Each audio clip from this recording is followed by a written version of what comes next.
All right, Katie, mugshot time. If we put all 5 faces side by side, are there any things that jump out at you? Are you a serious animal collector that wants to make better buying decisions? If so, this is the show for you. Welcome to episode 3 of the Animal Review Show. Today, we're going to look at Cape buffaloes. Katie, before we get started, what features are you going to look for to determine if these figures are accurate? So Cape buffalo, they are not water buffalo. That is a different species native to Asia that's been domesticated. Cape buffaloes specifically are native to Africa. They're really large, really muscular animals, particularly the bulls, which we have exclusively here. These are all bulls that we're going to be looking at. They're very large. I'm particularly going to be looking at the boss, which is that horn structure on the top of their head. It acts kind of like a helmet, keeps all of the important bits safe. It helps kind of give them a little bit of extra protection. The stance is going to have a lot to do with it. Cape buffalo are known to be very aggressive, very protective of their young and of their herd, and they tend to charge first and ask questions later. I'm going to be looking at the coloring, which can vary a lot because they do wallow in mud, and a lot of times they're a little bit dirty. So those are some of the features I'll be looking for on these models today. Awesome. Which one would you like to get started with? We are going to start today with the Schleich model. So looking at it, fairly accurate in terms of body shape. It's a little bit more brown than we would typically see. Again, they wallow in mud, which can change their coloring a lot. But typically the boss here is going to be a little bit not quite as contrasted to the rest of them. The coloring is just not quite what I would expect from a Cape buffalo. Stance he's kind of just hanging out, living his life. Can't blame him. He's got that really thick kind of the withers area, like the shoulders. He's got that thick musculature, that sort of coarse hair. You can definitely see his body condition. Again, these are all bulls, in case you couldn't tell. No glaring errors with this guy. Overall, he's pretty true to life. He's definitely got the proportions correctly. He's got the musculature. He's got that big boss on the top of his head. Overall, a pretty good model. Pretty accurate, I would say. Is that boss coloring correct? To me, it looks like he's wearing an old English powdered wig. It does look a little bit like that on this one. It's not impossible that it would be that sort of powdery white color, but that is a little bit lighter than we typically see.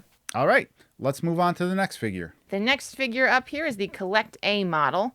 Certainly the coloring, he's got a little bit less of that powdered wig look, which is more accurate to Cape buffalo. He's crouching down, which definitely could be a defensive stance. He's showing those horns. He could be showing those to a lion or a hyena or other, large African predators that may attempt to prey on a Cape buffalo, although they would be wise not to pick on a big, healthy bull like this in a herd. Coloring is pretty accurate. He's got that facial structure. They've kind of got this really distinct cheek muscle and just this face that you can't forget. It looks like a cow, but on steroids. Got that thick shoulder muscle. He never skips leg day, clearly. The pink in the ears is a nice touch. He definitely looks pretty accurate. And again, the big thing is just that characteristic stance of the Cape buffalo. He's ready to go.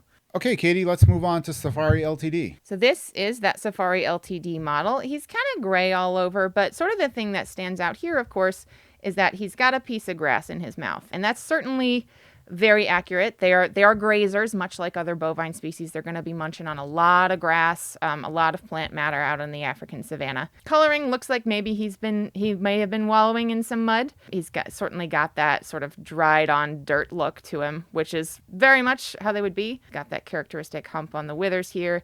He's got this really muscular hind end. He's a little bit less endowed than some of the other bulls, but that's okay. So really, this one is a pretty accurate model. I'm pretty happy with this. I think the grass in the mouth is a nice touch. I'm glad you brought up the male parts because I was trying to figure out how to bring that up. But they're on there. Yeah.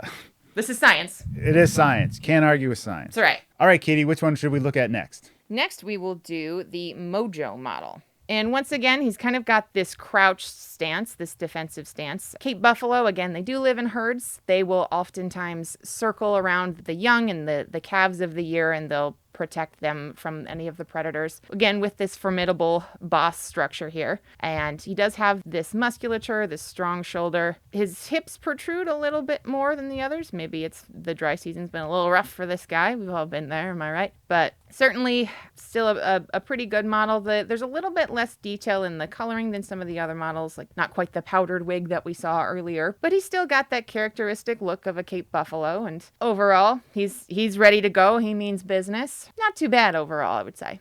All right, Katie, we have one final figure to take a look at from Papo. Let's move on. Once again, this is the Papo model. It's pretty detailed in terms of the anatomy. You can see the rib cage sticking out a little bit. It's got this kind of interesting like dorsal ridge, which is not something that we would typically see. The face is a little bit more almost cartoonish. He's got these big eyebrows. It's not quite got the facial musculature and like the typical structure that we would see in a Cape buffalo, but certainly he does mean business. He's crouching a little bit. He's still in that characteristic let's dance stance. Got this almost hairy texture on the top, which again, the horn structure, that boss, it's made of keratin. It's made of the same thing as our hair is made of.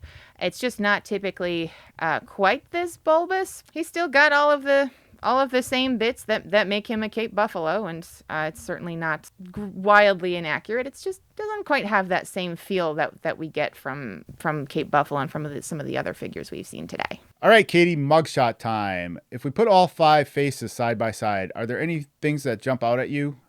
Yeah, so sort of taking a look at each one of these handsome gentlemen we have here. The one that I think I'm the most impressed with the faces is the CollectA model. It's got some of the gloss in the nostril area where that would be really moist. Bovines will lick their own nose holes, and that's certainly portrayed here. The different colors in the different parts of the face and the pink on the inner ear. That one is I think the most lifelike, the most true to life, and I'm pretty impressed with that one. I do appreciate the detail of the Safari LTD model having that piece of grass in his mouth. So before I have you pick a winner, it seems like the Papo one is the least accurate one in your opinion. I think so. There really aren't any glaring anatomical inaccuracies on any of these bulls, but that one the facial structure just looks a little bit off. I also think that the Schleich one with the coloration is not super accurate. But again, there really aren't any super glaring errors on any of them. They're all pretty good representations of Cape buffalo overall. All right, Katie, decision time. Indeed. Of the 3 that are remaining, which of those 3 would you pick as the overall champion? I think far and away, my favorite one is the CollectA. It's just the attention to detail in this model with the face and with the rest of the body. The stance, he's got his horns out ready to go, which is of course very typical of a big Cape buffalo bull. He just really conveys what we expect to see in a Cape buffalo in the implied behavior, in the morphology, in the anatomy, in the character of the face and the coloring. I think that one is far and away the most accurate. Awesome. So Katie, our in-house expert, has determined that the CollectA Cape buffalo is the most accurate. As always, please consider happyhentoys.com for all of your animal needs. Thank you for watching, and we look forward to seeing you in the next video.